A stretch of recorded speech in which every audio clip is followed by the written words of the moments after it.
नमस्ते बच्चों। आज का जो टॉपिक है ना वो जो ऑर्गेनिक एसिड्स है used in various commercial product and microbe useful for sap, तो ये रट्टा मारने का टॉपिक है। ठीक है, मैं पहले बोल देता हूँ। इसमें जो माइक्रोब्स वगैरह दिए हैं रियली डिराइव्ड फ्रॉम फ्रूट्स, तो क्या ये सच में फ्रूट से निकाले जाते हैं कलर या फ्लेवर? तो कुछ कलर एंड फ्लेवर जो है वो सच में फ्रूट्स में से निकाले जाते हैं और कुछ जो है वो आर्टिफिशियल बनाए जाते हैं, जो उसमें सिंथेटिक कलर उसको बोला जाता है। ठीक है, तो वो भी यूज किए जाते हैं। नीचे क्या दिया है देखिए, read the ingredient and proportion printed on the bottle of colour drinks and juices and wafers of ice cream. तो आपको देखना है कि उसके अंदर क्या क्या इंग्रेडिएंट है। इंग्रेडिएंट का मीनिंग क्या होता है, उसमें क्या क्या मिलाया हुआ है।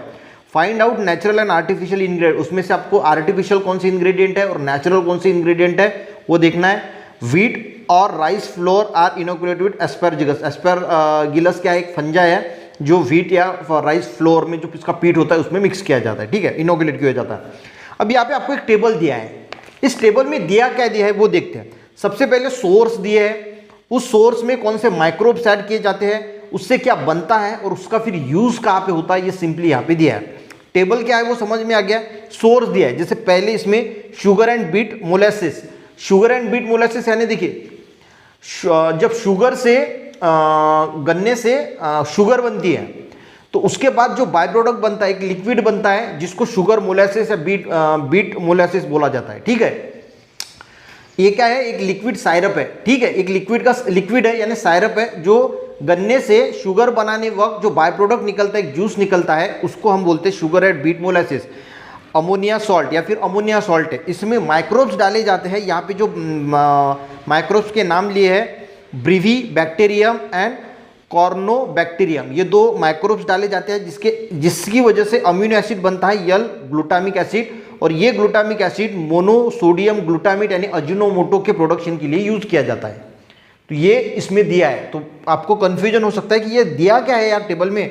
तो ये सोर्स है, उसमें माइक्रोब्स ऐड किए जाते हैं, उससे अमीनो एसिड बनता है और जो यूज किया जाता है अजिनोमोटो बनाने के लिए। अजिनोमोटो एक टेस्ट लाने के लिए इस्तेमाल किया जाता है।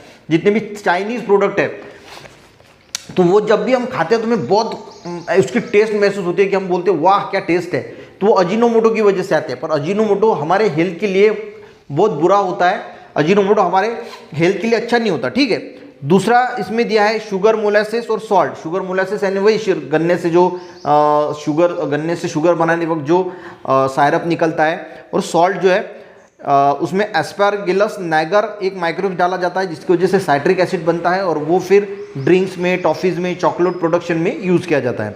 उसके बाद दिया है glucose corn strip liquor. Liquor यानी इथेनॉल यानी अल्कोहल। ठीक है, ये सोर्स है, इसमें एस्परजिलस निगर डाला जाता है, उससे ग्लूकोनिक एसिड बनाया जाता है। देखिए माइक्रोब्स वही है, सिर्फ सोर्स बदल दिया, हम किस में वो ऐड कर रहे हैं वो बदल दिया, तो अलग प्रकार का अमीनो एसिड बनेगा और वो अलग प्रकार का उसका यूज होगा। यहाँ पे एस्परजिलस जो निगर है वो शुगर मोलेसिस सॉल्ट में डाला तो उससे साइट्रिक एसिड बना, वो ड्रिंक टॉफीज में यूज किया गया।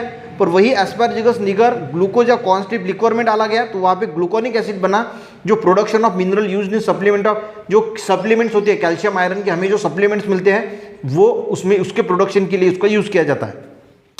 उसके बाद मोलासिस है, कॉन्स्टिप लिक्वर है, उसमें लैक्टोबैसिलस डेल ब्रुकी नाम का माइक्रोब्स डाला जाता है, उससे लैक्टिक एसिड बनता है जो नाइट्रोजन के सोर्स के लिए, विटामिन के प्रोडक्शन के लिए बहुत काफ़ी हेल्पफुल माना जाता है। उसके बाद मोलासिस कॉन्स्टिप लिक्वर है, उसमें एस्परजिलस इटैकोनस नाम का माइक्रोब डाला जाता है जिसके इटैकोनिक एसिड बनता है जो पेपर, टेक्सटाइल, प्लास्टिक इंडस्ट्री, गम प्रोडक्शन में इस्तेमाल किया जाता है। तो ये यहाँ पे दिया क्या गया है, तो कौन सा माइक्रोब यूज किया जाता है, कौन सा सोर्स होता है, कौन सा अमीनो एसिड बनता है और उसका इस्तेमाल फिर कहाँ से होता है। एक ही माइक्रोब्स अलग अलग इसमें अगर आप डालोगे सोर्स में तो अलग अलग प्रकार का अमीनो एसिड बनता है और अलग अलग प्रकार का उसका यूजेस होता है।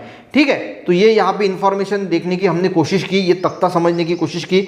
नेक्स्ट जो देखिए थोड़ा थोड़ा मैं पढ़ाता हूँ पर आपको समझ में आना चाहिए। अगर आप रोज के 5-10 मिनट भी निकाल के वीडियो देखते हैं और उसको अच्छी तरीके से स्टडी करते हैं ना, पूरा साइंस कंप्लीट हो जाएगा साल भर में। ठीक है, ज़्यादा कोई दिक्कत की बात नहीं, और रिवीजन करते रहना। जो पिछला पार्ट हमने पढ़ाया उसको कंटिन्यू रिवाइज करना पड़ेगा, नहीं तो वो हम भूल जाते हैं।